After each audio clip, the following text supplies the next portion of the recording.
presentes e também para todos os irmãos, irmãs e amigos e amigas que estão a ver-nos através da transmissão via Facebook. Bom dia, graça e paz. Vamos iniciar a escola dominical de hoje de manhã. Eu vou pedir que o irmão Joaquim Fagundes possa dirigir-nos nesta palavra de oração. Vamos lá. Obrigado, Pai Nosso, Pai Eterno, Deus Celestial, pela tua bondade demonstrada em cada momento sobre as nossas vidas. Obrigado por esta oportunidade que nos dás de estarmos vivendo em união e comunhão unidos no corpo de Cristo, para honrar e glorificar o glorioso nome de Deus, para agradecer todas as bênçãos, também pedir perdão das nossas faltas ao Pai, pedir que a tua palavra, a tua mensagem venha a nós, para que possamos crescer espiritualmente. E assim dar testemunho daquilo que Jesus Cristo fez na cruz do Calvário, por mim, por nós, e quer fazer ainda por muitos outros que não conhecem. Nosso Deus e Pai Celestial, não podemos esquecer de pedir pela tua igreja que está confinada em casa, ó Pai, outros que muitos que gostariam de estar aqui reunidos e não podem. Nós oramos também pedindo pelos bens da tua igreja, pelos necessitados, ó Pai, ajuda-nos também a compartilhar com eles e a ajudá-los a levar a sua cruz. Dirige-nos e unge-nos com o poder e a graça do teu Santo Espírito, para o amor de Cristo Jesus. Amém. Então, estamos a viver tempos novos, difíceis. Este é o primeiro de 2 fins de semana em que, nos concelhos de maior risco, como é o nosso caso, nós temos de obrigatoriamente estar em casa às 13 horas, então vamos procurar que quer a lição da escola bíblica dominical, quer o culto que se vai seguir, possa terminar de maneira a que todos possam chegar às suas casas à hora determinada, sem que mal nenhum nos aconteça, para cumprirmos assim a determinação oficial. Bem-vindos então à lição de Isaías, é a lição número 1. E depois do contexto que procurámos fazer na semana passada, da tal lição 0, vamos avançar definitivamente para o estudo do livro de Isaías. O tema que nos vai orientar hoje é Deus confronta. Este é o tema geral. Deus confronta. O título da lição, se quisermos, é Deus confronta o seu povo com as consequências dos seus atos. Ou seja, Deus confronta o seu povo com as consequências dos seus atos. Vamos estar à volta do capítulo 1 do livro de Isaías. Já agora, na próxima semana, seguindo então o plano de estudos que estamos a observar, a lição da próxima semana, se quiserem ir estudando, estará em torno do capítulo 6 de Isaías, e o título da lição da próxima semana é Deus envia. Deus envia. Permitam-me que recorde muito rapidamente, muito sucintamente, quais são as orientações que decidimos seguir, tendo em conta o estudo que estamos a fazer no livro de Isaías. Estamos exatamente naquele primeiro ponto, naquele primeiro tema de Isaías, que é basicamente admoestação e promessa do Senhor. Admoestação e promessa do Senhor. Mas nós sabemos que vamos estudar o livro de Isaías subordinado a estas 4 ideias fundamentais. 4 ideias fundamentais que vamos sempre ter presente em tudo o que estudarmos acerca do livro de Isaías. A primeira é que Deus é incomparável, ou seja, não há ninguém como Deus. Quer isto dizer que o primeiro tema que vamos perceber que está presente em todo o livro de Isaías é a soberania de Deus. Soberania de Deus. É, como vamos ver, como vamos estudar, mais um dos temas que está completamente em contraciclo com a cultura dominante do nosso mundo. Falarmos em soberania de Deus, sejamos honestos, cada vez mais, infelizmente, só faz sentido no universo de igreja. E este, portanto, é um tema que vamos observar e que vamos ver que estará presente em tudo o que falarmos acerca do livro de Isaías. Esta ideia de que Deus é soberano.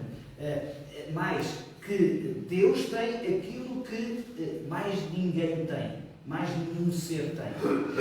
É uma palavra talvez como palavra moderna, é a palavra confiabilidade. Confiabilidade. Nós podemos confiar em Deus porque Ele é soberano.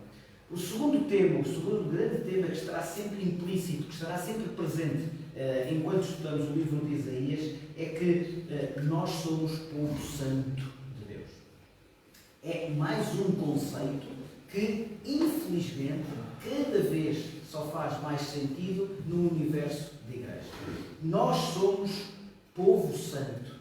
Um povo santo que começou a ser preparado por Deus no Velho Testamento, o santo de Israel. O povo santo é o povo do santo de Israel, que adora em Jerusalém a cidade santa de Deus. Este é o universo do Velho Testamento. Sabemos que quando foi perguntado a Jesus, exatamente pela mulher samaritana, onde é que nós devemos adorar, o que é que o Senhor Jesus disse? Importa que os meus adoradores me adorem em espírito e em verdade. Então já não estamos a falar de Jerusalém, já não estamos a falar de um templo físico, estamos a falar de um Deus que deve ser adorado pelo seu povo em espírito e em verdade. Ou seja, uma dimensão espiritual, uma dimensão neotestamentária. O terceiro grande tema que nos vai orientar e que estará implícito sempre que estudarmos Isaías é a ideia, o conceito do servo do Senhor. O servo do Senhor Isaías apontava, como sabemos e como vimos na semana passada, Isaías viveu no século VIII a.C., 700 e poucos anos antes do Senhor Jesus. Portanto, as profecias de Isaías têm a ver com o servo do Senhor. O servo do Senhor em Jesus Cristo, primeira vinda, que já foi cumprida, mas que ainda não veio a segunda vez. Então, quando estudamos Isaías, temos de perceber que há determinadas profecias em relação ao servo do Senhor que já foram cumpridas na sua primeira vinda, há outras profecias que só serão cumpridas quando Ele vier novamente, que é um tempo que nós ainda não estamos a viver, que viveremos no futuro, ou em vida, ou já mortos. A Bíblia diz que ninguém sabe quando será essa segunda vinda. E, finalmente, o quarto grande tema que nos vai orientar e que estará implícito sempre que nós estudarmos o livro de Isaías é exatamente esta ideia de que há libertação, os fiéis serão libertados das condições em que vivemos neste momento. Nós ainda estamos sujeitos às consequências do pecado, não só o nosso como do pecado que nos rodeia, mas temos esperança, certeza, fé, que vamos ser libertos um dia das condições que este mundo nos proporciona. E, portanto, para os fiéis haverá libertação. Para aqueles que não aceitarem esta proposta de Deus, então para esses haverá condenação. E é de alguma maneira este o tema que, em primeiro lugar, nós vamos estudar nesta semana. Esta ideia de que Deus confronta o seu povo com as consequências dos seus atos. Permitam-me que volte, eu peço desculpa, e já agora fica também a explicação. Nós hoje não temos uma transmissão tão técnica com os recursos técnicos que estamos habituados, porque o nosso irmão João Carlos e o filho, o nosso irmão Davi, eles, como sabem, vivem em Leiria e, portanto, não poderiam regressar a tempo de estar em casa às 13 horas.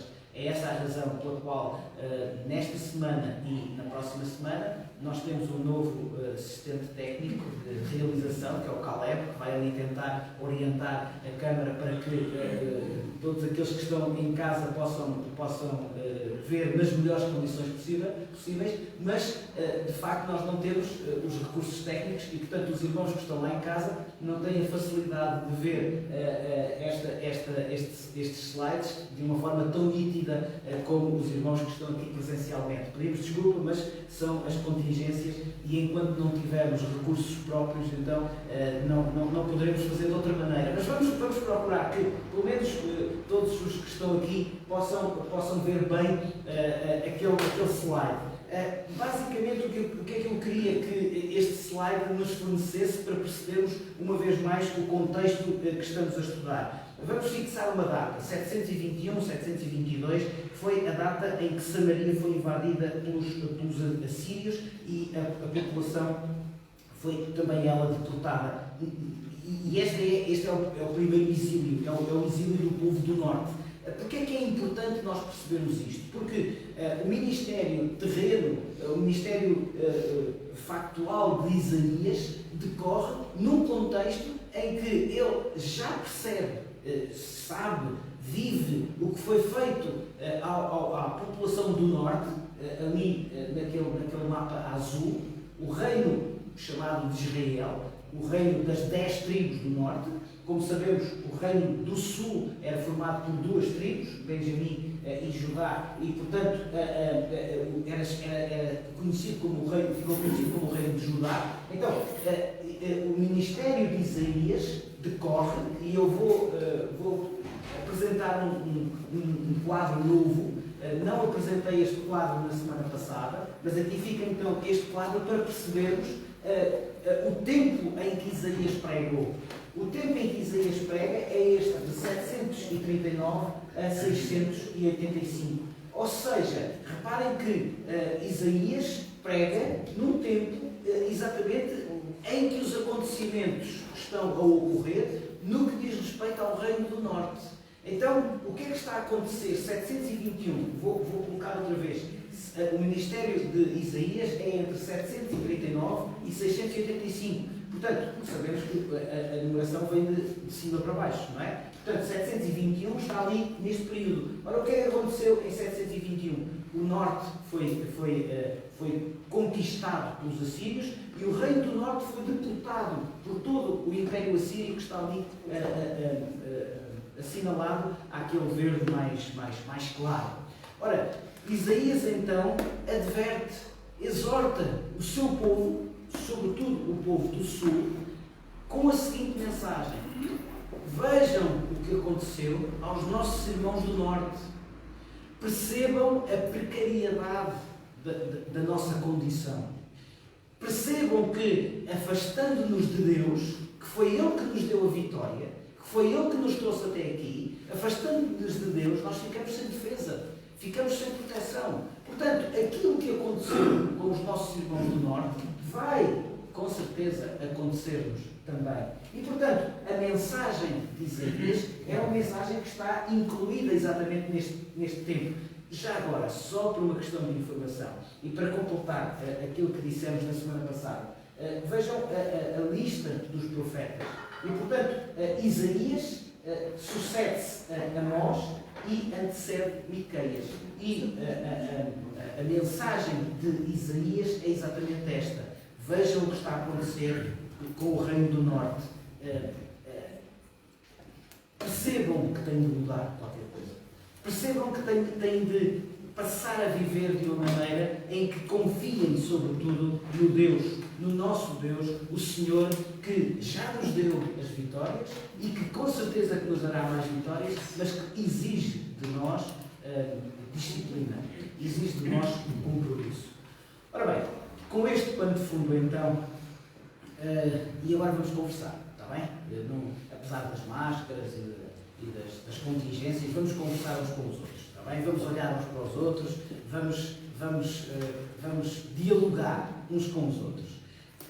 Se nós pudéssemos pensar agora durante alguns segundos nas nossas rotinas diárias, há muita gente que diz: eu tento lutar contra as minhas rotinas, eu tento lutar contra as rotinas, eu quero que a minha vida seja uma vida completamente, sempre nova, eu detesto rotinas. Agora, se percebermos bem, e falem um bocadinho, quais são aquelas rotinas que nós temos no dia-a-dia que nos são mais difíceis? Quais são aquelas coisas que fazem parte da nossa rotina, mas que são mais difíceis de fazer? Aquelas coisas do dia-a-dia. Acordar cedo? Essa é logo a primeira, não é? Mas, para mim, eu digo já, para mim é fazer a barba. Detesto fazer a barba. As coisas também, aqui, pronto, mais coisas. Rotinas diárias, o que é que nos é mais desagradável, mas nós temos de fazer todos os dias? Ninguém? Toda a gente gosta de fazer tudo.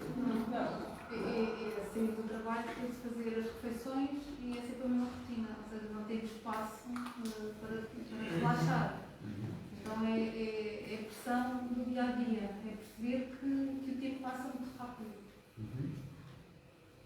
Mais. Está tudo contente. Cumprir um horário fixo de trabalho. Um horário fixo de trabalho. Sim. Todos os dias. Mesmo horário. Pegar à mesma hora e sair à mesma hora, não é? Sim, senhor. Mais. Toda a gente gosta de fazer tudo. Não. Então, pronto, toda a gente está contente com as rotinas que tem. Eu pensava que não. Nós fazemos coisas automaticamente. E quantas vezes, não sei, vou apenas dar um exemplo, não sei se é válido ou não. Mas já às vezes quando falta a luz em nossa casa e nós vamos mudar de compartimento e temos a tendência, a primeira coisa que fazemos quando vamos para um compartimento é ligar a luz, não é? E depois já não há luz, não é? Há tanta coisa que nós fazemos como rotina e quer queiramos, quer não, os nossos dias estão cheios de rotinas. O que é a rotina? É alguma coisa que se faz, muitas vezes, sem se pensar muito bem. Eu não sei se tem essa experiência, mas quem conduz muito ou quem viaja muitas vezes, exatamente, e quem faz o trajeto todos os dias, às vezes chega ao destino e pensa, mas eu já passei por aquele lado, não é? É a rotina. Ora, porquê é que estamos a falar nisto? Porque muitas vezes a nossa vida com Deus também é feita de rotinas. Fazemos automaticamente. E pelo facto de fazermos de forma rotineira, de forma automática, de forma repetitiva, talvez desvalorizemos o valor de algumas rotinas e algumas práticas que devemos ter com o nosso Deus. Por outro lado, e também vamos falar disto hoje, muitas vezes as rotinas atingem os relacionamentos. Não vou falar só do relacionamento de casal, mas rotinas, por exemplo, com os nossos filhos, rotinas com os nossos pais. Quantas vezes o facto de fazer alguma coisa de forma rotineira retira valor àquilo que eu estou a fazer, porque de facto eu estou a fazê-lo porque se tornou uma rotina. Vamos ver que em Isaías e no capítulo 1 de Isaías nós aprendemos acerca de rotinas que podem contribuir para que um relacionamento não se desenvolva da melhor forma. De que maneira é que darmos um relacionamento como garantia pode afetar esse mesmo relacionamento? Alguma vez, e não quero necessariamente que falemos em voz alta, mas vamos pensar um bocadinho nisto. Alguma vez, pelo facto de termos dado um relacionamento como garantido, e estou a falar, obviamente, agora do ponto de vista horizontal, entre nós, será que pelo facto de termos dado um relacionamento como garantido, esse relacionamento começou a ficar afetado? E com Deus, como é que nós podemos pensar no nosso relacionamento com Deus de forma a não o darmos como garantido, no sentido em que não é preciso fazer nada para o manter e para o desenvolver? Vamos ler Isaías e perceber como é que um texto escrito há 2700 e muitos anos atrás pode ajudar-nos, afinal, a compreender melhor a forma como nós devemos manter, desenvolver os nossos relacionamentos. Não só os relacionamentos uns com os outros, nos vários níveis, nas várias formas de relacionamento que nós temos uns com os outros. Pode ser relacionamento familiar, pode ser relacionamento profissional, pode ser relacionamento de amizade, mas também o nosso relacionamento com Deus. Isaías capítulo 1, os primeiros 3 capítulos de Isaías, portanto Isaías capítulo 1, 2, 3 e até ao versículo 6 do capítulo 4, se quiserem folhear rapidamente o vosso texto, não vamos obviamente ler todos estes capítulos e versículos, mas os primeiros 3 capítulos e até ao versículo 6 do capítulo 4, nós temos aquilo que os teólogos chamam as bases de todo o trabalho de Isaías. Os primeiros capítulos, então, são a fundamentação, são como que a explicação ao que Isaías vinha. basicamente, de que é que estamos a falar? Estamos a falar de dois tempos.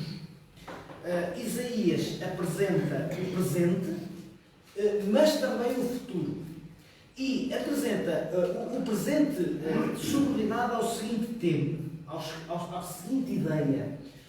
Nós estamos a viver um tempo de pecado predominante. Vamos ver que a mensagem de Isaías é uma mensagem muito explícita acerca do pecado, acerca de um tipo de vida, um caminho pecaminoso, uma lógica de progressivo afastamento de Deus. É algo que não nos é desconhecido. Se nós olharmos para a lógica do mundo em que vivemos, poderíamos dizer que há uma matriz. E há uma matriz de constante apelo àquilo que não é de Deus. Vejamos, e não estou a dizer necessariamente que hoje é pior do que há 100 anos, ou que nunca foi tão mal. Não me parece que possamos dizer isso. Em cada momento, em cada circunstância, as lógicas de vida dos homens são lógicas de afastamento de Deus. Se fosse pior, talvez o livro de Isaías, então, seria para meninos de coro, não é? Pensemos, então, quer dizer, se hoje é muito, muito pior do que já foi com Isaías, então significa que no tempo de Isaías era melhor. Vamos ver que não é. As bases, talvez hoje teremos outro tipo de sofisticação, teremos outro tipo de globalização do pecado, mas na base, a ideia de os homens e as mulheres viverem tendo em conta que Deus não existe, ou que pelo menos não é importante na minha vida, é algo que não é novo, como vamos ver em Isaías. E, portanto, esta é a primeira ideia. Os primeiros capítulos de Isaías apresentam exatamente esta lógica. Estamos a viver um tempo em que as pessoas se estão a afastar de Deus. Estão a viver tendo em conta outro tipo de ideias em relação à sua vida. E essa é a primeira lógica que estudamos em Isaías, logo nos primeiros capítulos. O pecado está a contribuir para a rebelião. Está a contribuir para que as pessoas não considerem Deus nas suas vidas. Mas, se lermos com alguma atenção os primeiros capítulos de Isaías, vamos ver e vamos constatar uma outra ideia. É que, reparem, assim como Isaías diz, estamos a viver tempos mundanos, estamos a viver tempos de afastamento, também é verdade que eu quero apresentar-vos um Deus que vos apresenta um futuro de bênção, um futuro de santidade. Claro que, mais uma vez, é importante nós percebermos que este futuro para Isaías significava dois tempos. Está bem? Quando Isaías fala, e ele fala no século VIII a.C., portanto, num primeiro momento, o que Isaías apresenta é o Senhor Jesus. E, portanto, este tempo de bênção e de santidade foi cumprido com o Senhor Jesus. Mas também sabemos que o Senhor Jesus veio para nos salvar, mas disse, eu vim para que tenham vida e a tenham em abundância. Mas, atenção que, enquanto vocês viverem neste mundo, é preciso perceberem que terão tribulação. O Senhor Jesus disse, no mundo tereis aflição, não é? Mas tende bom ânimo, eu venci o mundo. Então, o que é que Isaías está a dizer quando apresenta um tempo futuro de bênção e de santidade? Num primeiro momento, ele está a apontar para o Senhor Jesus. O Senhor Jesus vai nos trazer bênção, vai nos trazer santidade, ou seja, vai nos trazer a salvação. Mas, enquanto vivermos neste mundo, e enquanto vivermos neste mundo, que é um mundo onde ainda existe pecado, vocês terão bênção e santidade futura, mas enquanto viverem aqui neste mundo, vivam de acordo com essa bênção e com essa santidade que será futura, e um dia, então, finalmente, nós teremos, permitam-me a expressão, toda a bênção, toda a santidade, quando vivermos eternamente com Deus no céu. Esta semana, infelizmente, nós tivemos notícia e conhecimento de uma irmã nossa, que não é da nossa denominação, mas é nossa irmã em Cristo, que tinha um grande desejo. Ela faleceu com 95 anos e tinha um grande desejo na sua vida, na parte final da sua vida. Ela não sei exatamente quando ela se converteu, mas uma boa parte da sua vida foi uma vida de crente. E uma senhora que, embora tivesse 95 anos, dava cartas a algumas pessoas mais novas no que diz respeito às tecnologias. Ela gravava clipes de voz, mandava WhatsApp e mandava mensagens no Facebook e essas coisas todas, aos 95 anos. E ela tinha um desejo da parte final da sua vida, é que no seu funeral estivesse muita gente, mas não era por uma questão de vaidade. Ela queria que a pregação pregada no seu funeral fosse salvação para pessoas que não tinham Deus e que pudessem, através do seu funeral, ter um conhecimento do Senhor Jesus. Ora, reparem, é isto mesmo, quer dizer, nós neste mundo morremos, nós vamos um dia morrer, um dia o nosso corpo vai ficar no pó, mas acreditamos que a nossa alma vai viver eternamente com Deus. Então, o que Isaías estava a dizer é exatamente isto. Neste mundo, nós estamos a viver pecado, nós estamos a viver rebelião, mas aquele Deus, o Deus em que eu creio, o Deus que me comissionou, é um Deus que vos quer dar bênção e santidade. Um dia, então, com o servo do Senhor, com o renovo do Senhor. Já agora, vamos avançar um bocadinho, já voltamos ao capítulo 1, mas vamos ao capítulo 4, está bem? Vamos ler o capítulo 4, eu sei que são alguns versículos, e para que a palavra do Senhor fale, vamos ler Isaías capítulo 4, versículos 1 a 6, está bem? Isaías capítulo 4, versículos 1 a 6, para percebermos exatamente o que é que Isaías está a dizer em relação à bênção, à santidade. Quem pode ler, por favor, em voz alta, para que seja ouvido também lá em casa? Isaías capítulo 4, versículos 1 a 6. E 7 mulheres naquele dia lançarão mão de um homem, dizendo: Nós comeremos do nosso pão e nos vestiremos do que é nosso. Tão somente queremos ser chamadas pelo teu nome. Tira o nosso opróbrio. Até o versículo 6, por favor, Karina. Naquele dia, o renovo do Senhor será cheio de beleza e de glória, e o fruto da terra excelente e formoso para os que escaparem de Israel. E será que aquele que for deixar de Sião e ficar em Jerusalém será chamado santo, todo aquele que estiver inscrito entre os viventes em Jerusalém. Quando o Senhor lavar a imundícia das filhas de Sião e limpar o sangue de Jerusalém do meio dela, com o espírito de justiça e com o espírito de ardor. E criará o Senhor sobre todo o lugar do monte de Sião e sobre as suas assembleias uma nuvem de dia e uma fumaça, e um resplendor de fogo flamejante de noite, porque sobre toda a glória haverá proteção. E haverá um tabernáculo para a sombra contra o calor do dia, e para o refúgio e esconderijo contra a tempestade e a chuva. Certamente, obrigado, Karina, e obrigado pela tua leitura, que foi certamente audível lá em casa. Obrigado. É isso mesmo. Reparem que é curioso que o capítulo 4 de Isaías é muito curto, não é? Sabemos que a divisão em capítulos e versículos não diz respeito ao texto original, ou seja, quando Isaías escreveu o seu livro, não foi Isaías que dividiu em capítulos e versículos. Toda a divisão dos livros da Bíblia em capítulos e versículos é feita muitos anos mais tarde, exatamente para nos dar uma melhor leitura, para ser mais fácil de estudar.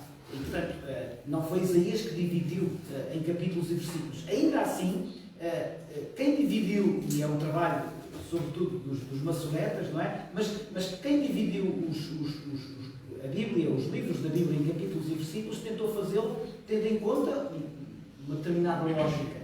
E é muito interessante que, repare, a maior parte das Bíblias hoje, em primeiro lugar, não consideram a divisão entre o capítulo 3 e o capítulo 4 como os maçoretas o fizeram. Ou seja, a maior parte das Bíblias hoje já tem o versículo 1 incluído no capítulo 3. Não é? O versículo 1 do capítulo 4 já está incluído, penso eu que deverão ter mais ou menos essa divisão. Talvez os irmãos que estejam a usar as apps, nem todos possam ter essa noção, mas os irmãos que estão com a Bíblia em formato papel, a maior parte das Bíblias hoje já coloca o versículo 1 no capítulo 3. E porquê? Porque o capítulo 3 tem uma lógica, que é, obviamente, a mensagem profética, mas para nós, como é que nós podemos ler o capítulo 3? A ideia de que todos nós, deixem-me colocar esta questão pela positiva e não pela negativa. A negativa, apresentar esta questão é: todos serão julgados. Não é? É assim uma mensagem muito de julgamento. Todos serão julgados. Vão perguntar assim: mas isso é mentira? Não, é verdade. Mas deixem-me colocar esta questão pela positiva. Todos podemos ter uma relação com Deus. Fica mais bonito. E eu acho que é mais importante, sobretudo para os mais jovens. Está bem?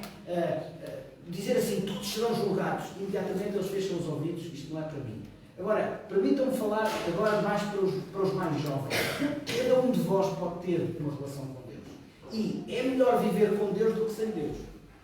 Está bem? Eu sei que a maior parte da escola, não é? A maior parte dos nossos amigos, a maior parte da publicidade, a maior parte do YouTube, a maior parte da MTV, veicula, ou Rede Globo, não é? Veicula uma mensagem diferente.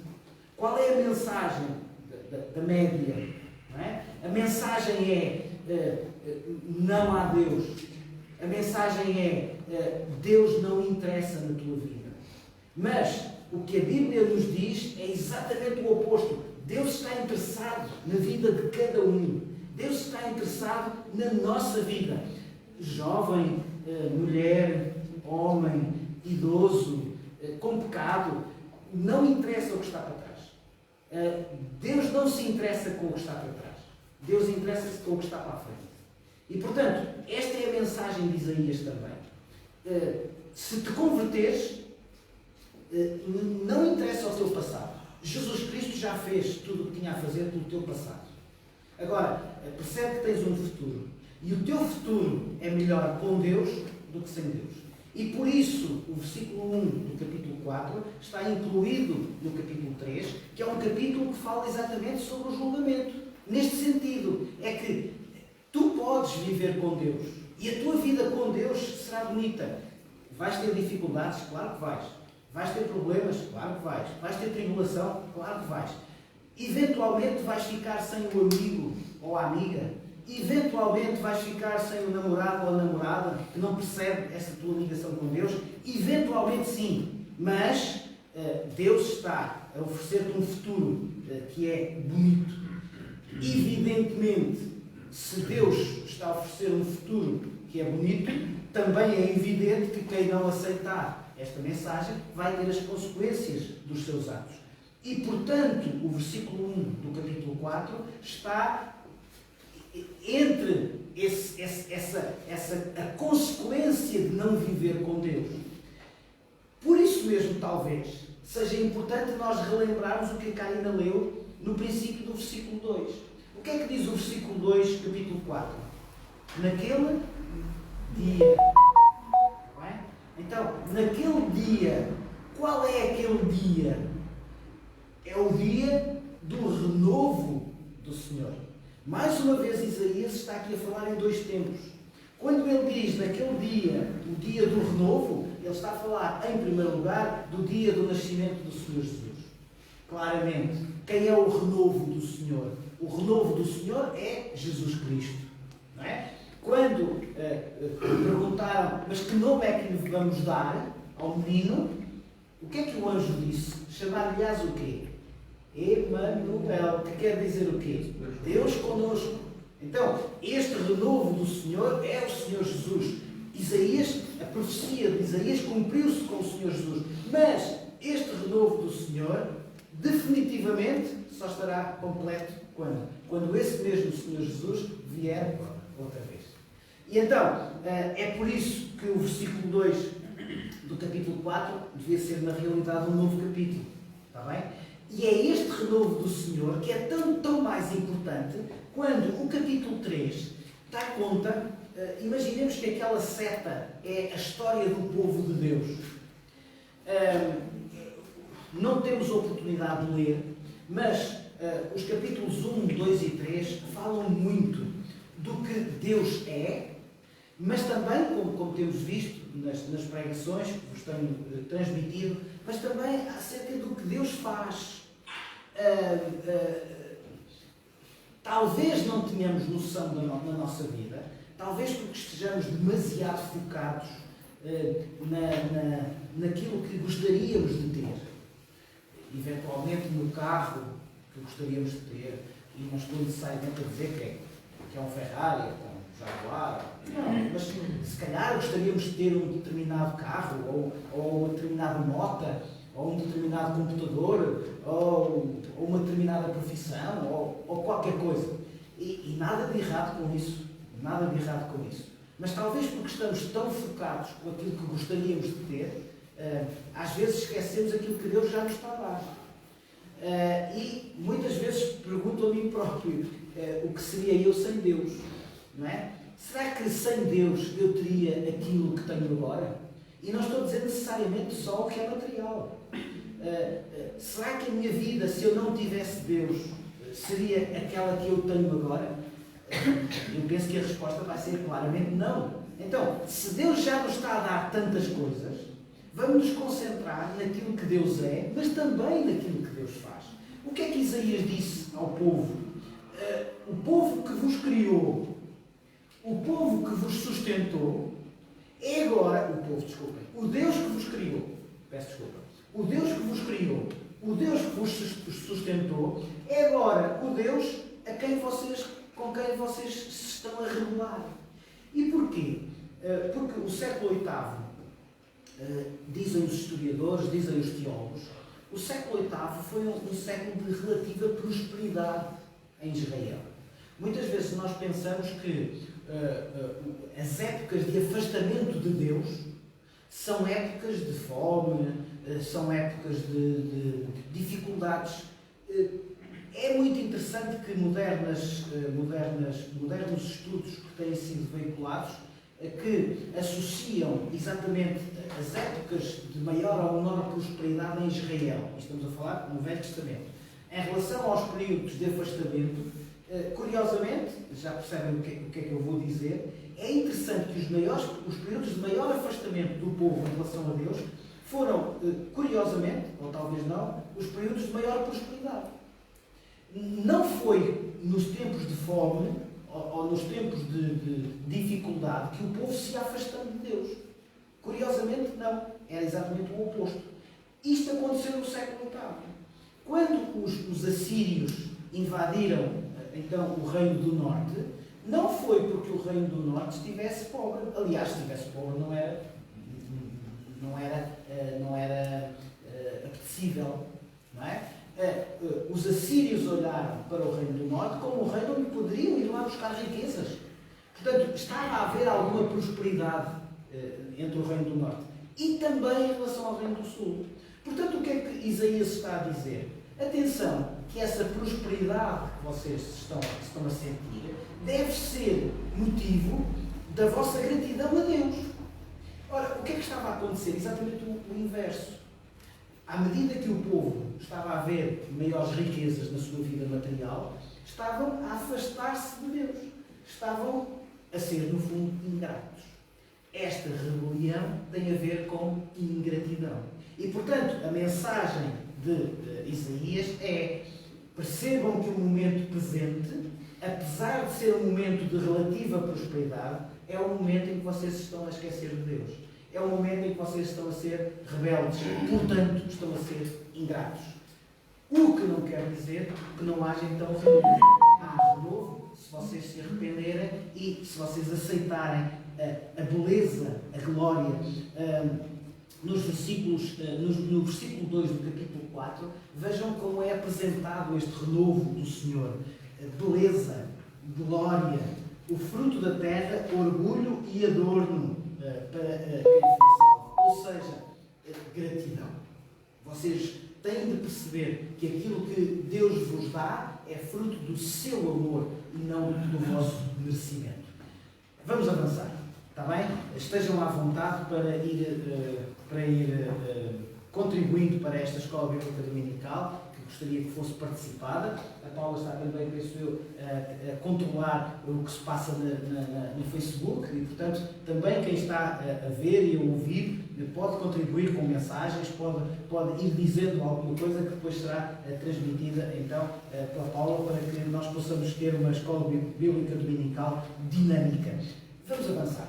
Vamos ler, e eu vou procurar hoje acabar pelo menos 5 minutinhos antes, vou tentar, nem sempre é fácil, mas exatamente para que depois possamos sair a tempo de chegar às nossas casas com tranquilidade. Vamos ler os versículos 10 a 15, agora do capítulo 1, está bem?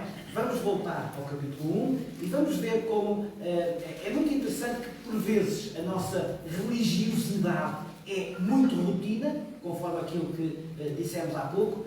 Vamos ver e vamos tentar que a nossa religiosidade se transforme em espiritualidade, para que aquilo que fazemos não seja apenas rotina, mas tenha a ver com um sentimento sincero e honesto do nosso coração. Quem pode ler, por favor, Isaías capítulo 1, versículos 10 a 15. Isaías 1, 10 a 15. Ouvi a palavra do Senhor, vós príncipes de Sodoma. Dai ouvidos à lei do nosso Deus, vós ao povo de Gomorra. De que me serve a multidão dos vossos sacrifícios, diz o Senhor. Já estou farto dos holocaustos de carneiros e da gordura dos animais cevados. Não voltam o sangue de bezerros, nem de cordeiros, nem de bodas. Quando vindes à minha presença, quem requerer isto das vossas mãos, que o viesseis pisar os meus átrios. Não continueis a trazer ofertas vãs. O incenso é para mim abominação. E também as ruas novas, os sábados e a convocação das congregações não posso suportar iniquidade, nem o ajuntamento solene. As vossas ruas novas e as vossas solenidades, a minha alma as aborrece. Já me são pesadas. Estou cansado de as sofrer. Pelo que, quando estendeis as vossas mãos, escondo de vós os meus olhos. Sim, quando multiplicais as vossas orações, não as ouço. As vossas mãos estão cheias de sangue. Obrigado. Versículo 15, exatamente. Estão cheias de sangue as vossas mãos. Muito obrigado, Kim.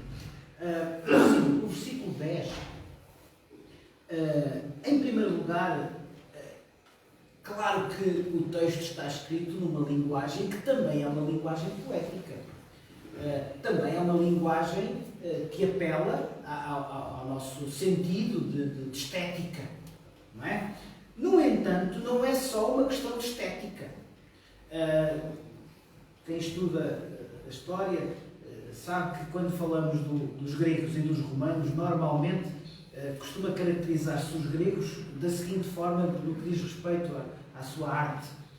Diz-se que para os gregos tudo tinha de ser belo. E, portanto, os gregos antigos, os gregos da antiguidade, tudo o que faziam tinha de ser belo. Quando falamos dos romanos, diz-se que para os romanos, até tudo o que era belo tinha de ser prático. Está bem? Então, para os gregos tudo tinha de ser belo. Para os romanos, até o belo tinha de ser prático. Isto para dizer que os gregos cuidavam muito, sobretudo, dos aspectos estéticos. Os romanos eram mais pragmáticos, eram mais práticos, gostavam mais de que tudo o que fizessem tivesse um sentido pragmático, um sentido prático. Para que é que isto serve? Ora, esta passagem penso que é mais romana nesse aspecto. Ou seja, tudo o que é belo tem de ser prático. O que é que eu quero dizer com isto? Se repararmos, o versículo 10 é ao mesmo tempo belo, poeticamente, mas também é prático. E porquê? Aparentemente, em primeiro lugar, e vou dar-vos duas notas em relação a esta ideia. Primeiro, versículo 10. Aparentemente há uma repetição. Porquê? Porque diz ouvi e depois dai ouvidos, ou prestai atenção, ou prestai ouvidos. Não é? Ouvi e dai ouvidos, ou prestai ouvidos. Ora, parece que há aqui uma repetição. Porquê ouvi e dai ouvidos? Não será a mesma coisa? Ora bem, aqui agora a questão prática, a questão pedagógica. Quando o profeta, neste caso, está a dizer ouvi, está a dizer ouçam. Mas dai ouvidos quer dizer obedeçam. Não é a mesma coisa. Está bem? Eu acho que estão aqui alguns pais e também estão aqui alguns filhos ainda de nós. Eu acho que o que mais irrita os pais, eu não sei se se o que eu vou dizer é verdade, não é? Mas para mim aquilo que mais irrita os pais é quando nós estamos a falar ao filho e ele está a ouvir, não está? Está a ouvir, mas faz? Não é? Quer dizer, como se costuma dizer, está a entrar a 100 e a sair a 200. Quer dizer, não fez ali o movimento, não é? Quer dizer, entrou e saiu. Foi como se não tivesse entrado. Eu acho que isso, de facto, enerva os pais, não é? Ora, de alguma maneira, o que o profeta está a dizer é exatamente isso. Não enervem Deus. Ou seja, ouçam. Eu até acredito que vocês estão a ouvir. Mas o que é que quer dizer dai ouvidos, ou prestai ouvidos, ou prestai atenção? Quer dizer obedeçam. Não ouçam apenas. Obedeçam. E depois, ainda o versículo 10, é um manancial de conceitos. Vou destacar 3 conceitos que nos são transmitidos. Reparem só no versículo 10. Vejam como, apenas num versículo, nós temos tanto ensino. Primeiro, então, não só ouçam, mas obedeçam. Que faça sentido nas vossas vidas aquilo que eu estou a dizer. Depois, tem 3 conceitos. O primeiro é o conceito de Senhor. Está lá. Ouvi a palavra do Senhor. O segundo conceito é nosso Deus. Prestai ouvidos à lei do nosso Deus. E em terceiro lugar, a ideia do lei. Ora, vamos parar só alguns segundos em cada um destes conceitos. O primeiro conceito, Senhor, Yahvé, digamos, um dos nomes de Deus, é o termo usado, é o nome, e nós temos recorrentemente transmitido esta ideia. Quando Deus se anunciou, e por isso é que nós acreditamos que a Bíblia é a revelação de Deus, é a progressiva revelação de Deus, e Deus apresentou-se com vários nomes, tendo em conta aquilo que naquele momento ele queria focar específico em relação à forma como se estava a apresentar. Neste caso, Yahvé é uma das apresentações de Deus, é uma das formas de Deus se apresentar ao povo, focando um aspecto muito importante, que é: eu sou santo, vocês são a minha nação santa, não por aquilo que vocês são, mas por causa da aliança que eu faço convosco. Então, Yahvé é exatamente este nome em que Deus se revela como sendo o único capaz de fazer uma aliança santa, não por aquilo que o povo é, mas por aquilo que Deus é. Yahvé quer dizer isto, quer dizer o nome pessoal de Deus, da aliança de Deus com um povo que é seu, que é santo, porque Deus o tornou santo. E, portanto, como vocês são o meu povo santo, são o meu povo escolhido com uma missão. E qual é a missão? Muitas vezes o povo, e alguns do povo de Israel, achavam que tinham uma menção de juiz. A minha missão é ser juiz. Não era essa. Juiz é Deus. A vossa missão é apresentarem o Deus das bênçãos. Vejam que, de alguma maneira, muitas vezes a Igreja Cristã caiu no mesmo erro. Não é? Quantas vezes a Igreja Cristã se assumiu como julgadora? E criou até tribunais. Não é? Como o famoso iníquo chamado Tribunal do Santo Ofício, a Inquisição, que era um tribunal exatamente para julgar os delitos religiosos, chegando ao ponto até de determinar quem é que era salvo e quem é que não era. E quem não fosse salvo era excomungado, era até morto das mais variadas formas, mas morto por causa da sua heresia, suposta heresia. Ora, nada disto. A nossa missão não é, enquanto nação santa, povo santo, sacerdócio, não é julgar. Quem julga é Deus. A nossa missão é apresentar o Deus das bênçãos, que está acessível a todos. E esta é a ideia. Quando Isaías diz, então, ouvi a palavra do Senhor, é exatamente esta ideia. Ouvi Yahvé, ouvi este Deus que estabeleceu uma aliança para que vocês sejam o meu povo santo, para que apresentem esta aliança que é santa por causa de mim, não por causa de vós. A segunda expressão é a expressão nosso Deus. Ouvi a palavra do Senhor, vós, príncipes de Sodoma, prestai ouvidos à lei do nosso Deus. O que é que isto significa? Significa que só pode haver um Deus, que é o nosso. O resto são deuses.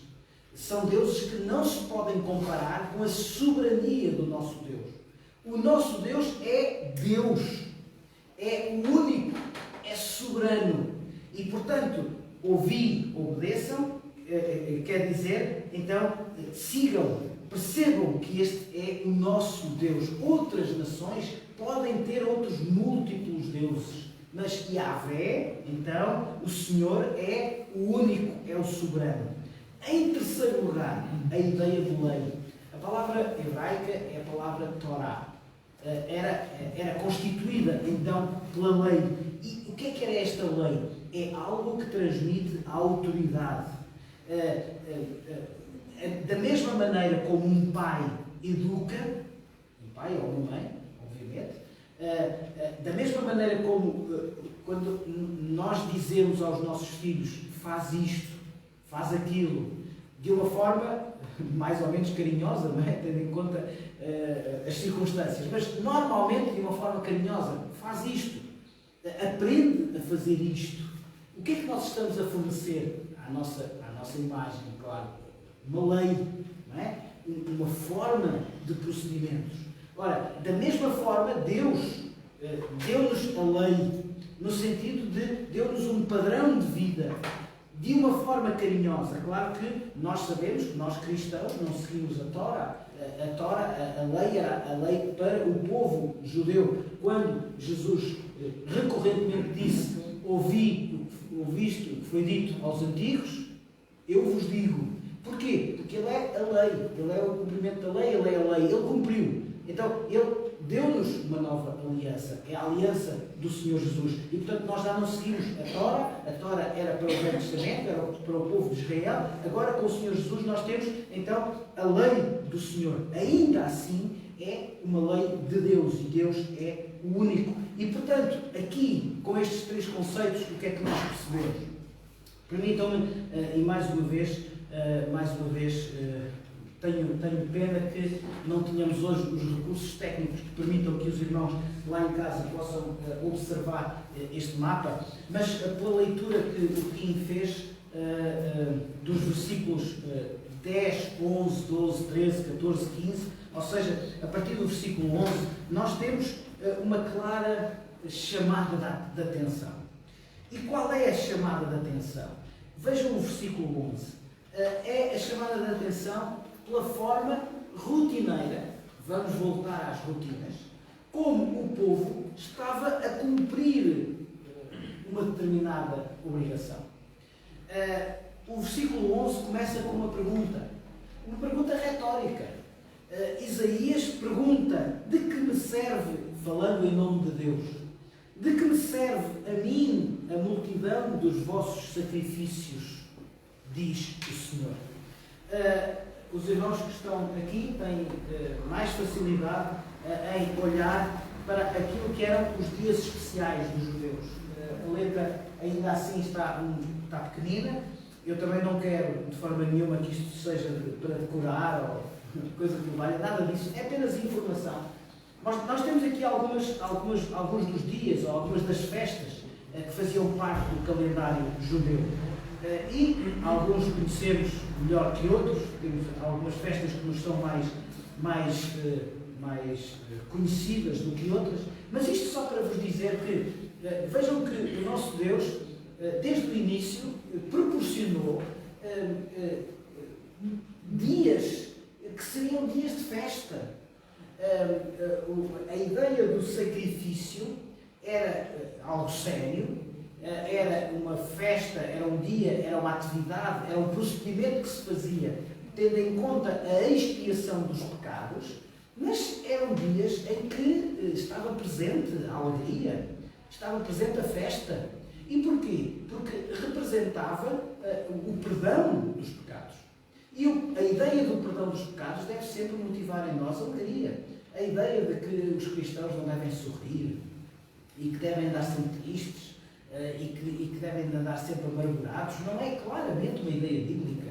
Desde o início, Deus determinou, Deus propôs que o seu povo tivesse momentos de descontração e de festa. E nós temos aqui alguns momentos de festa que faziam parte do calendário do ano de um judeu. Claro que todos eles tinham uma lógica, que era de agradecer a Deus as bênçãos que Deus ia concedendo. Não só as bênçãos do perdão dos pecados, mas as bênçãos da própria vida. Vejam a ideia do renovo, não é? Neste caso, o renovo ano a ano. A cada ano a terra produz. A cada ano há peixes no rio. E, portanto, esta ideia do renovo constante na natureza que Deus criou. Ora, por isso era preciso agradecer. Agradecer de uma forma sacrificial. Ou seja, deveria dar-se sacrificialmente para que Deus fosse honrado, daqui a pouco vamos falar nisto, para que Deus fosse honrado através da contribuição, através do sacrifício, neste caso. Ora, o que é que o profeta pergunta?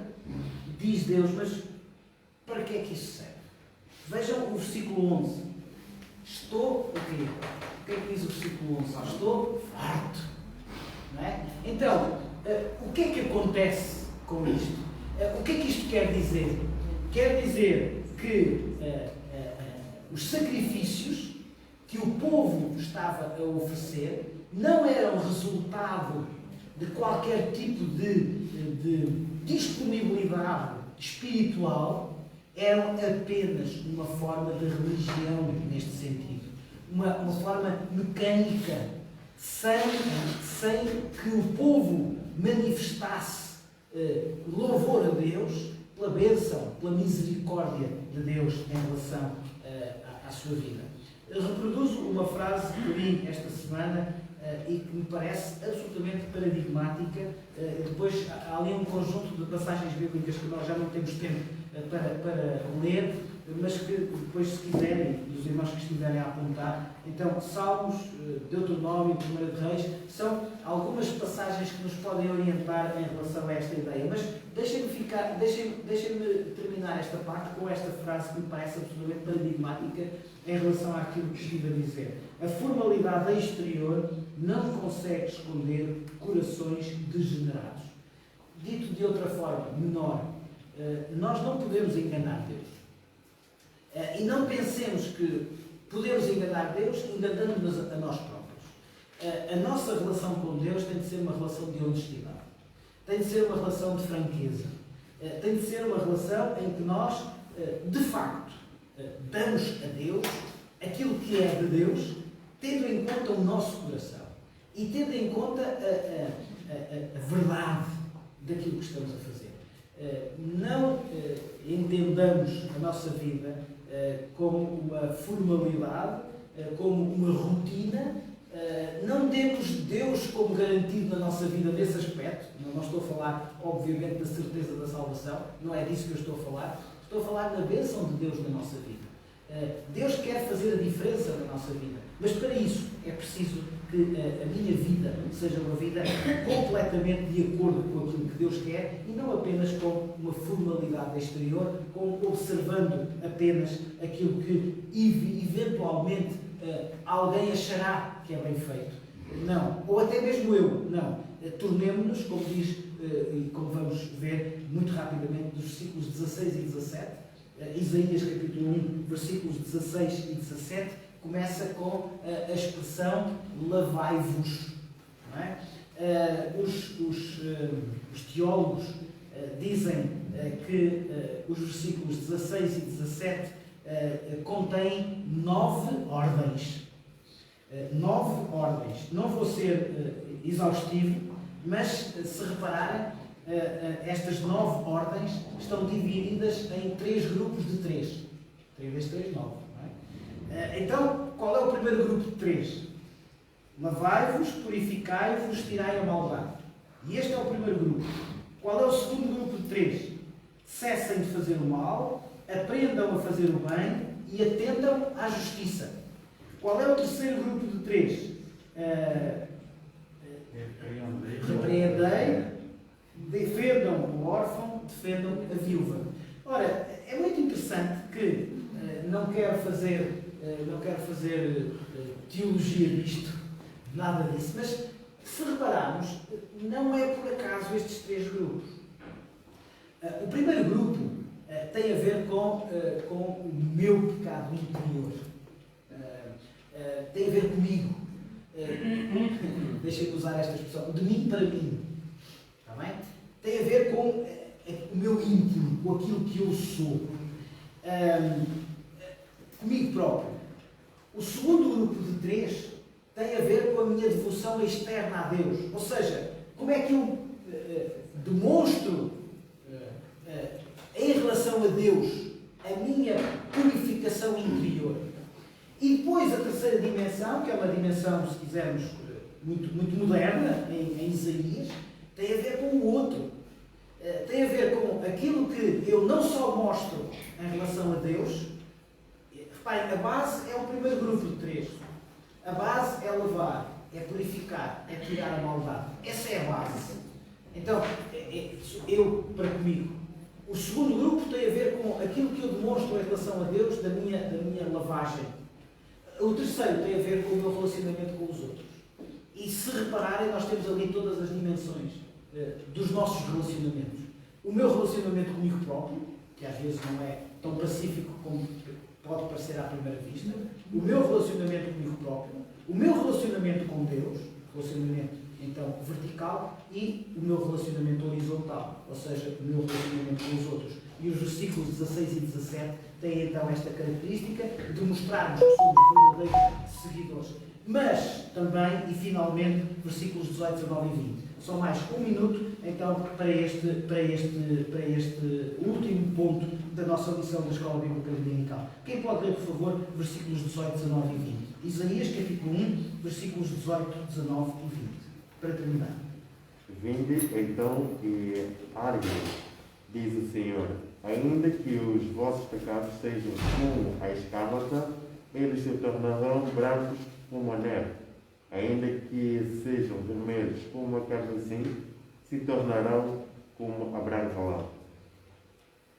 Se quiserdes e ouvirdes, comereis o bem desta terra.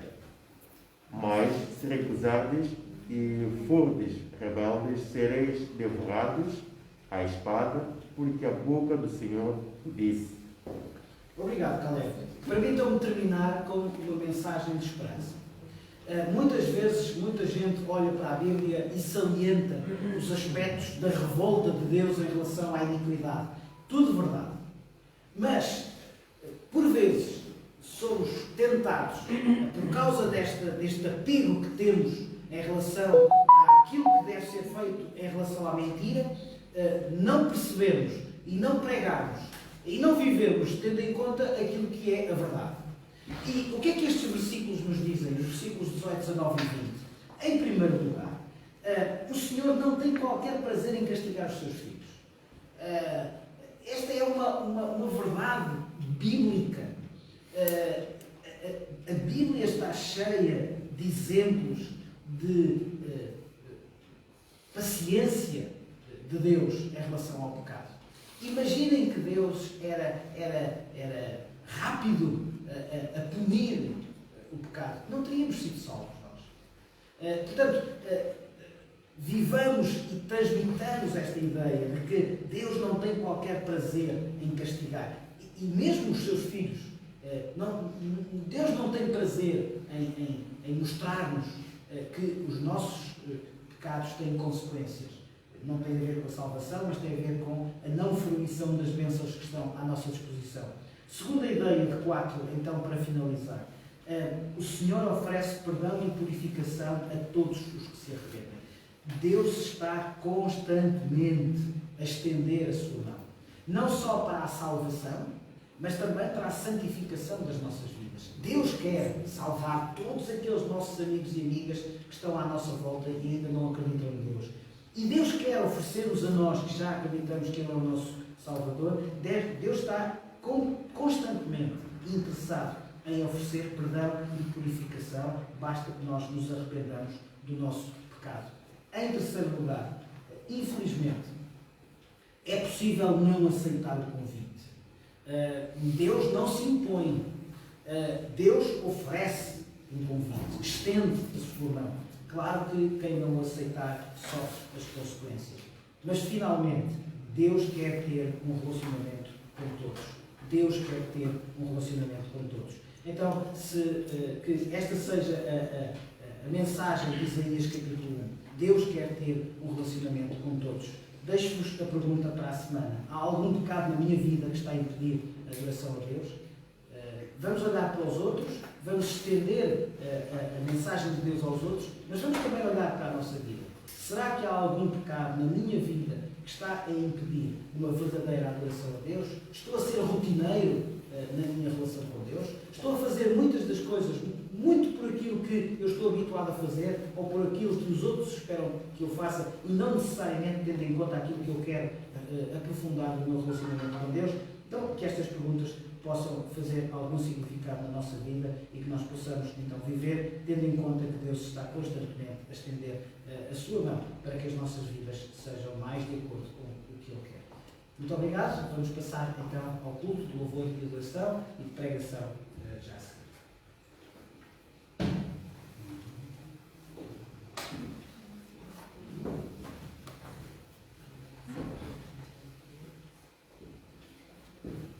Enquanto damos as boas-vindas, eu pedi ao Mari e ao Balcão que pudessem ir para a frente, eles vão nos ajudar nesta segunda parte do culto.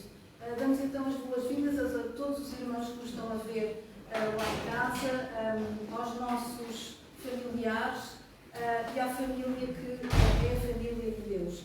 Há pouco estava a controlar as coisas no Facebook, as boas-vindas que também nos estavam a dar, e temos uma grande comunidade no Luxemburgo. Esta comunidade do Luxemburgo, de irmãos nossos, esta semana eu soube que alguns estão a passar também por esta pena do Covid, não é? Este pesar, e alguns estão infectados. Vamos orar então pelos nossos irmãos, eles estão nos a ouvir, eles estão presentes, vamos estar com eles. Também aqui na Figueira vamos orar pela nossa comunidade, para que Deus possa proteger cada um de nós e para que nós sejamos exemplos para a restante comunidade. Oramos para que Deus realmente nos possa abençoar e nos possa ajudar nos nossos locais de trabalho a proteger não só a nós, mas também a vida dos nossos irmãos. Nós então vamos começar por cantar hoje. Temos o Amori, mais uma bênção para o louvor, e então vamos começar por cantar este coro. Vejo a luz do amor de Deus. Que o amor de Deus seja a luz da nossa vida. Yeah.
Espírito de Deus, Espírito Pai, estamos aqui para te louvar, cultuar, aprender mais da tua palavra, e conforme cantamos, pedimos que o teu brilho possa brilhar em nós, possa entrar nos nossos corações, que o teu Espírito também nos faça brilhar cada dia mais.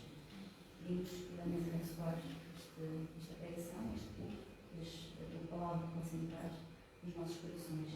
E te pedimos e agradecemos em nome de Jesus. Amém. Eu vou pedir que o irmão António e o irmão Ricardo possam abrir as suas Bíblias em 2 Coríntios, no capítulo 8, e o irmão António lerá dos versos 1 a 6 e o Ricardo dos versos 6 a 15. Irmão António, pode ler, por favor? 2 Coríntios, capítulo 8, versos 1 a 6 e depois, posteriormente, dos versos 6 a 15.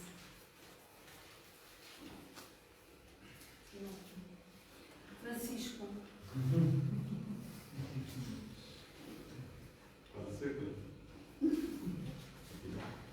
Estava a fixar o Francisco e chamar António. Acho que o Antônio eu ia pensar. Não, é o Francisco. Estive sempre a pensar assim, Francisco. É 2 Coríntios, capítulo 8, versos 1 a 6. Também, irmãos, vos fazemos conhecer a graça de Deus concedida às igrejas da Macedônia, porque no meio de muita prova de tribulação manifestaram abundância de alegria e a profunda pobreza deles superabundou em grande riqueza da sua generosidade.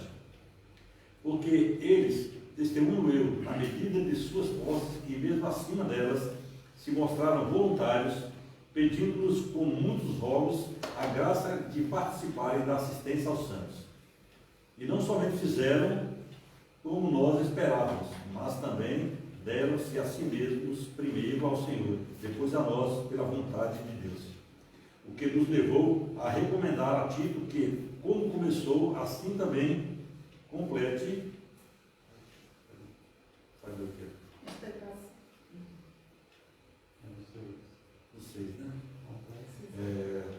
Complete esta graça entre vós. Só.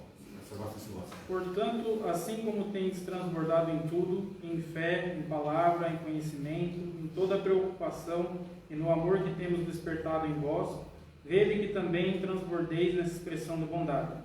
Não digo isso como quem dá ordens, mas para provar a sinceridade de vosso amor, mediante a comparação com a dedicação de outros. Pois conheceis a graça de nosso Senhor Jesus Cristo, que sendo rico, tornou-se pobre por vossa causa, para que fosseis enriquecidos por sua pobreza. E quanto a isso, dou o meu parecer para o vosso proveito, visto que, no ano passado, fostes os primeiros a começar não só a participar, mas também a desejar fazê-lo. Agora, pois, completai a obra, para que, assim como houve disposição no desejar, haja também o cumprir, conforme o que possui. Porque se há disposição, isso é aceitável, de acordo com o que alguém possui, e não de acordo com o que não tem. Digo isso, não para que haja alívio para outros e sofrimento para vós, mas para que haja igualdade. No tempo presente, a necessidade de outros está sendo suprida pelo que excedeu de vós, para que também aquilo que deles exceder venha suprir a vossa necessidade, e assim haja igualdade. Como está escrito, ao que muito colheu, nada sobrou, e ao que pouco colheu, nada faltou. A Igreja de Corinto estava a passar por grandes dificuldades, assim como nós estamos a passar por grandes dificuldades. E nesta passagem nós podemos ver que a contribuição é realmente uma graça. Podemos ver que a contribuição pode ser mesmo exercida também na pobreza e que a contribuição é a consagração do nosso próprio eu. Esta passagem, então, é a preparação para a mensagem que vai ser ministrada.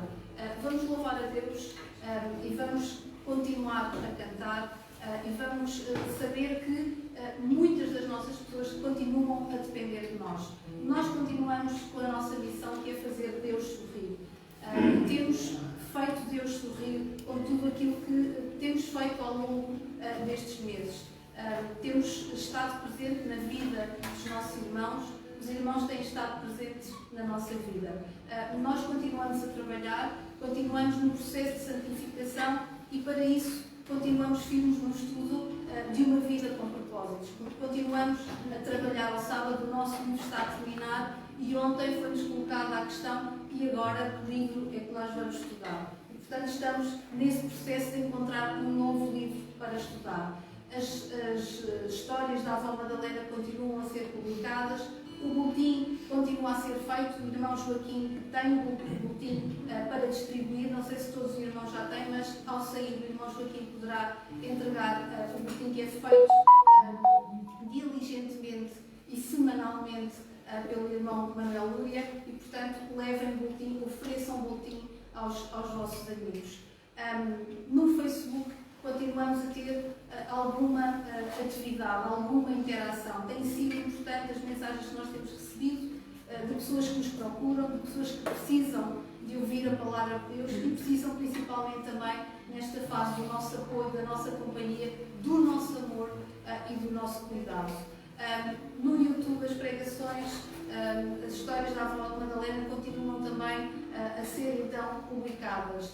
Através de e-mail temos recebido pedidos de envios para a Escola Bíblica Dominical, para o estudo ser enviado, e tem sido uma bênção não só para os nossos irmãos, mas para todos os outros que estão nas diversas partes do país e também no mundo. Finalmente, não podemos esquecer, e porque hoje vamos iniciar uma série de estudos sobre a contribuição, não podemos esquecer o quão é importante esta contribuição. Vimos que é uma graça o facto de nós podermos contribuir. Para isso podem fazê-lo através do IBAN ou ao saírem da casa de oração poderão também contribuir. Vamos continuar a adorar o nosso Deus e vamos continuar a cantar. E vamos cantar esta música que diz que não há som no ar, não há nada para esconder e ao me aproximar quero te oferecer algo com valor. E algo com valor é a nossa vida. O propósito da nossa criação é louvar a Deus. Nós vivemos para louvar a Deus e é isso que nós vamos fazer neste preciso momento.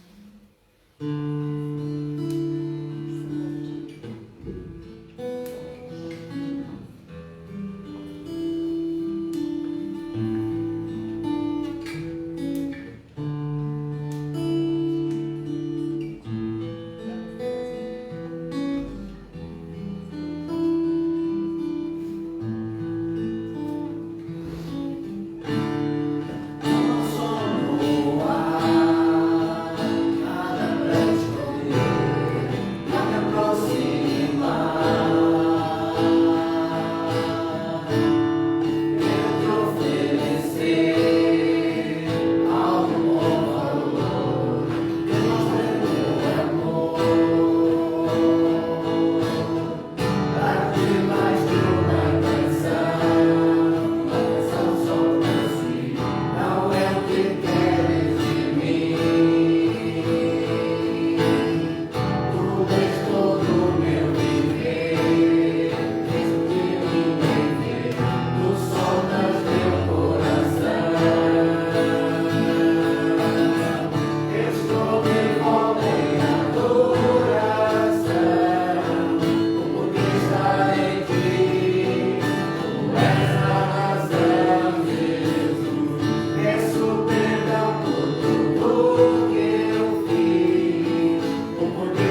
esquecer que a razão por nós estarmos aqui, a única razão, é realmente Jesus.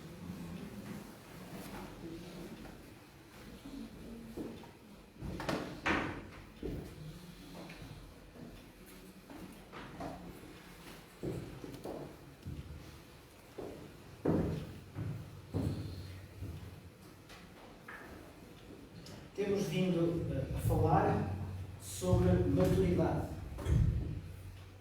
E hoje gostaria de recordar, e começar recordando algumas das ideias que temos vindo a referir em relação à maturidade, mas gostaria também de avançar um pouco, apenas alguns minutos.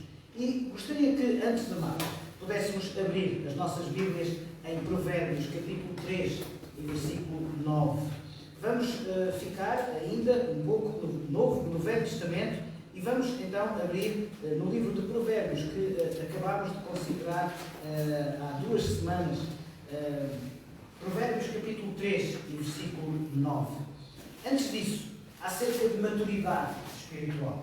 Temos frequentemente dito que a maturidade espiritual não é automática. A partir do momento em que nós decidimos que a nossa vida não faz sentido sem Deus, a partir do momento em que nós confiamos que Deus está interessado em manifestar-se na nossa vida, a partir da altura em que nós aceitamos o Senhor Jesus como o nosso único e suficiente Salvador, nós somos de facto salvos, mas começamos uma caminhada. Começamos, como foi dito ontem no estudo, um trilho. E a maturidade espiritual não é automática. É, portanto, um processo. Mas um processo que exige disciplina. A salvação é-nos dada por Deus. Mas a disciplina com que nós aceitamos aquilo que Deus tem para nós revela esforço. E revela esforço pelo tempo que nós passamos com a Palavra de Deus. Claro que nós aceitamos que a Palavra de Deus é a revelação. E o tempo que nós passamos com a Palavra de Deus é uma forma de nós nos tornarmos maduros, de nós nos tornarmos mais semelhantes ao Senhor Jesus. Também, quando praticamos a oração, e nas semanas passadas nós refletimos acerca do valor da prática da oração para a minha maturidade, para a maturidade espiritual de cada um de nós. E também pelo gosto da comunhão. Vamos, a partir das semanas seguintes, conversar todos juntos sobre aquilo que deve envolver o ato da comunhão. A comunhão que tem estado um pouco interrompida para muitos por causa da pandemia que estamos a passar, mas que esperamos que em breve possa ser ultrapassada e possamos de novo voltar todos juntos a manifestar o gosto da comunhão e como este gosto da comunhão é importante para a nossa maturidade espiritual. Mas hoje vamos iniciar uma breve série de reflexões acerca de uma outra forma de nós nos tornarmos mais semelhantes ao Senhor Jesus. É a disponibilidade que cada um de nós tem em relação à contribuição. Disponibilidade para a contribuição. Como é que eu posso ser mais maduro em Deus? Como é que eu posso tornar-me um discípulo mais de acordo com aquilo que Deus quer para a minha vida? Também pela disponibilidade que eu manifesto para a contribuição. Provérbios, capítulo 3 e versículo 9, diz: honra o Senhor com todos os teus recursos. Honra o Senhor com todos os teus recursos. Segundo aos Coríntios, lemos há pouco, segundo aos Coríntios, capítulo 8 e versículo 7, diz: assim como tem de tudo com abundância, fé, dom da palavra, sabedoria, boa vontade, amor para convosco, que abundem também nesta graça. Então, como é que eu posso iniciar ou manter o hábito da contribuição? 2 notas iniciais que vão nortear tudo aquilo que nós vamos considerar ao longo das próximas semanas. Em primeiro lugar, eu honro a Deus com a minha contribuição. Honra o Senhor com todos os teus recursos, diz Provérbios capítulo 3, versículo 9. Então, quando eu contribuo, quando eu oferto, eu honro a Deus com a minha contribuição. A segunda nota que nos vai orientar, a segunda reflexão que nos vai orientar durante as próximas semanas, contribuir revela a minha maturidade espiritual. A forma como eu contribuo, aquilo que eu contribuo, revela a minha maturidade espiritual. Então, vamos começar. Como é que eu posso iniciar ou manter o hábito da contribuição? Em primeiro lugar, porque Deus quer que eu contribua. Vou repetir. Deus quer que eu contribua. Quando nós olhamos para a palavra de Deus, e se eu vos perguntasse quais são algumas das palavras-chave da Bíblia, eu acredito que, sem grande problema, nós diremos, sim senhor, uma das palavras-chave da Bíblia é crer. É verdade. Outra das palavras-chave que encontramos na Bíblia é orar. Sem dúvida. Uma terceira palavra-chave que nós encontramos na palavra de Deus, amar. Sem dúvida. Talvez a quarta destas palavras-chave não seja muito simpática, mas uma das palavras-chave da Bíblia é exatamente dar. Então, por que é que eu devo iniciar ou manter o hábito da contribuição? Porque Deus quer que eu contribua. E porque Deus quer que eu contribua, vamos hoje concentrar no que significa dar. Então, Deus quer que eu contribua porque, e vou enunciar 7 razões para que seja claro que Deus quer que eu contribua. Mas vamos ver como Deus quer que eu contribua, porque isso é benefício para a minha vida. Vamos inverter a lógica mundana. Quando nós pensamos em dar, tendo em conta os padrões deste mundo, provavelmente estaremos a pensar, é algo com que eu não vou ficar. É algo que eu vou deixar de ter. Vamos pensar da forma inversa. Vamos pensar da forma de Deus. Deus quer que eu contribua, porque isso é benefício para a minha vida. João capítulo 3 e versículo 16. João capítulo 3 e versículo 16. Diz, Deus amou de tal modo o mundo que entregou o seu Filho único. Então, porque é que Deus quer que eu contribua? Porque é que este é o primeiro benefício da contribuição para a minha vida? Porque, em primeiro lugar, Deus e dar faz-me ser semelhante a Deus. Dar faz-me ser semelhante a Deus. Deus deu. Deus deu-se. Deus dá-se. Então, quando eu contribuo, isso faz-me ser semelhante a Deus. Em segundo lugar, Mateus capítulo 6 e versículo 21. Mateus capítulo 6 e versículo 21. Disse o Senhor Jesus, onde estiver a vossa riqueza, aí estará o vosso coração. Disse o Senhor Jesus, onde estiver a vossa riqueza, aí estará o vosso coração. A pergunta é, onde é que está a minha riqueza? Porque onde estiver a minha riqueza, aí estará também o meu coração. Então, dar faz-me ser semelhante a Deus, mas dar dirige a minha vida para mais perto de Deus. O segundo benefício que Deus me dá por eu contribuir é que dar dirige a minha vida para mais perto de Deus. Em terceiro lugar, terceiro benefício da minha contribuição. 1 Timóteo capítulo 6, versículos 17, 18 e 19. É uma passagem um bocadinho maior que as anteriores. Neste slide está apenas uma parte, mas vamos ler 1 Timóteo capítulo 6, versículos 17, 18 e 19. Avisa os que são ricos, dizia Paulo a Timóteo. Avisa os que são ricos em bens deste mundo, para que não se envaideçam, nem ponham a sua esperança numa riqueza que não é segura. Confiem antes em Deus, que põe todas as coisas à nossa disposição para a nossa satisfação. Que eles pratiquem o bem, que sejam ricos em boas ações, generosos e amigos de partilhar com os outros. Assim ajuntarão para si mesmos um grande tesouro que lhes servirá no futuro para conseguirem a verdadeira vida. Então, faz-me ser semelhante a Deus. Dar dirige a minha vida para mais perto de Deus. Mas dar é também o antídoto para o materialismo. E o que é o materialismo? É considerar como verdadeiramente importante aquilo que é material. O que é que encontramos nesta passagem? Aquilo que podemos chamar a espiritualidade.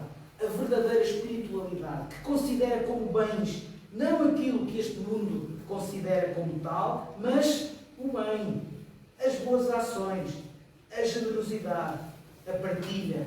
Diz o versículo 19: assim ajuntarão para si mesmos um grande tesouro que lhes servirá no futuro para conseguirem a verdadeira vida. Então, dar faz-me ser semelhante a Deus, dar dirige a minha vida para mais perto de Deus, dar é o antídoto para o materialismo. Em quarto lugar, Provérbios capítulo 3, versículo 5 e versículos 9 e 10. Mas também gostaria que, sobretudo, olhássemos para uma passagem do Velho Testamento que está em Lucas capítulo 6 e versículo 38. Dar fortalece a minha fé. Dar fortalece a minha fé. Diz Provérbios: confia no Senhor de todo o teu coração. Não te fies na tua própria inteligência. Honra o Senhor com os teus haveres e com os primeiros frutos das tuas colheitas. Os teus celeiros se encherão de trigo e os teus lagares transbordarão de vinho. Uma paisagem claramente agrícola que está aqui enunciada. Tinha a ver com a forma de vida da maior parte das pessoas. Lucas capítulo 6, versículo 38, escrito muitos anos mais tarde, diz o Senhor Jesus: dai e ser-vos-á dado, porque com a mesma medida com que medis, vos medirão a vós. Então, o quarto benefício, o quarto contributo que eu tenho para a minha vida, pelo facto de contribuir, é que dar fortalece a minha fé. Em quinto lugar, o quinto benefício. Voltamos a 1 Timóteo capítulo 6, versículos 18 e 19. 1 Timóteo capítulo 6, versículos 18 e 19. Que eles pratiquem o bem, diz Paulo, que sejam ricos em boas ações, generosos e amigos de partilhar com os outros. Diz o versículo 19. Assim ajuntarão para si mesmos um grande tesouro que lhes servirá no futuro para conseguirem a verdadeira vida. 1 Timóteo capítulo 6, versículos 18 e 19. Dar é um investimento para a eternidade. O que é que isto quer dizer? Quer dizer que o facto de eu dar necessariamente me vai tornar mais rico aos olhos do mundo nesta vida?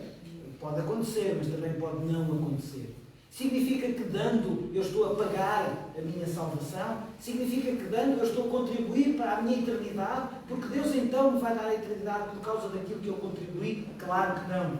Diz que sejam ricos em boas ações, generosos e amigos de partilhar com os outros. Não sabemos como, mas sabemos que o tesouro espiritual que teremos na eternidade tem a ver com a forma também como nós mostramos que Deus é importante na nossa vida. Então, dar é um investimento para a eternidade. Em sexto lugar, estamos a aproximar do fim. Provérbios capítulo 22, versículo 9, diz: aquele que é generoso será abençoado. Provérbios, diz a palavra de Deus, aquele que é generoso será abençoado. Não sabemos como, não sabemos quando, mas sabemos que Deus diz: aquele que é generoso será abençoado. Ainda em Provérbios, capítulo 11 e versículo 25, diz assim: uma pessoa generosa prosperará e quem largamente der, largamente receberá. Quem largamente der, largamente receberá. Quando, como, em que altura, de que forma, não sabemos. Mas sabemos que o Salmo 112, versículo 5, diz: o homem bom empresta com generosidade e conduz os seus negócios com honradez. O homem bom empresta com generosidade e conduz os seus negócios com honradez. Provérbios capítulo 22, versículo 9, Provérbios capítulo 11, versículos 25, Salmos capítulo 112 e versículo 5, o que é que diz? Em sexto lugar, dar, abençoa-me. Dar, abençoa-me. E finalmente, Atos, voltamos ao Novo Testamento. Atos capítulo 20, versículo 35, A segunda parte do versículo 35 é uma das máximas do cristianismo. É mais feliz quem dá do que quem recebe. É mais feliz quem dá do que quem recebe.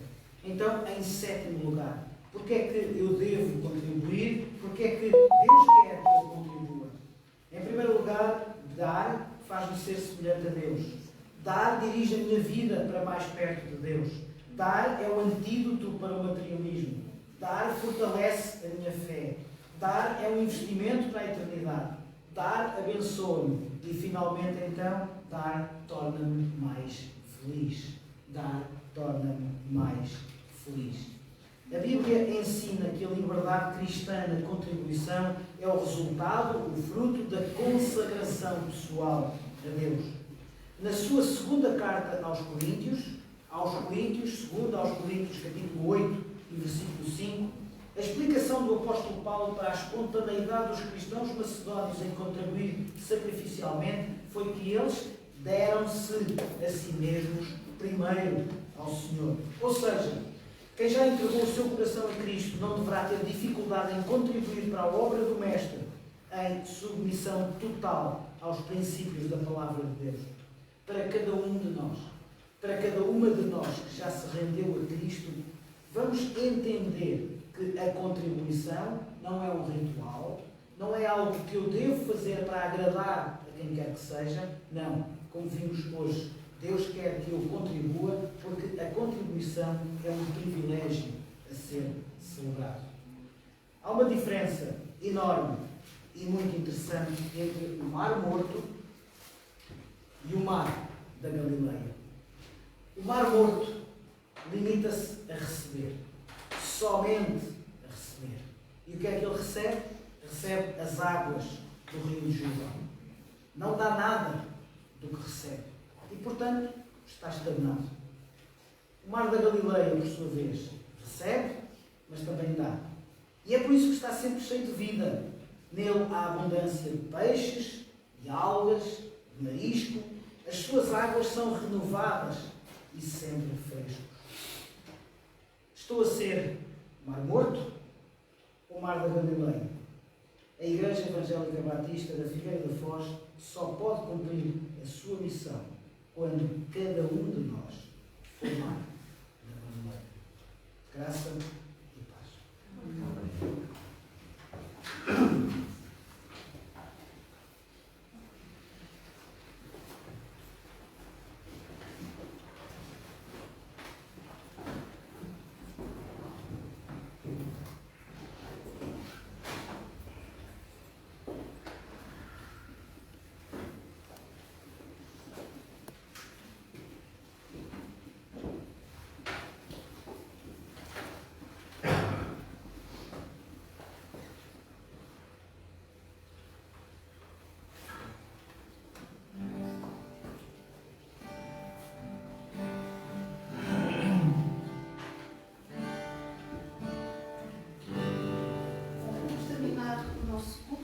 Este pensamento connosco, a forma como nós vamos então assumir o compromisso de dar, de contribuir e que sejamos o Mar da Galileia, um mar rico na sua diversidade, na fauna e na flora, que nós também podemos ser esse mar rico. Vamos então cantar em espírito e em verdade.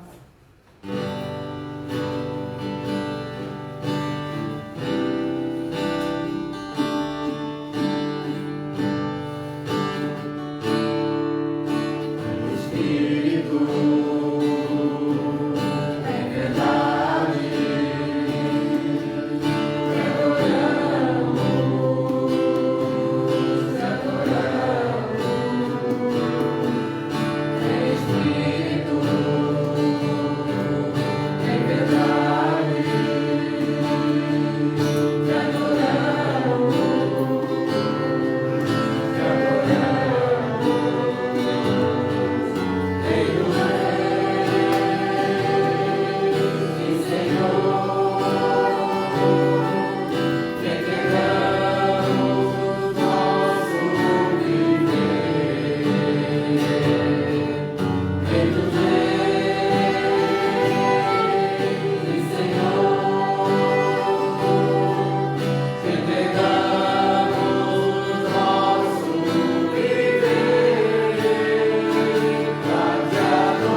nascemos, que é louvar e adorar o nosso Deus.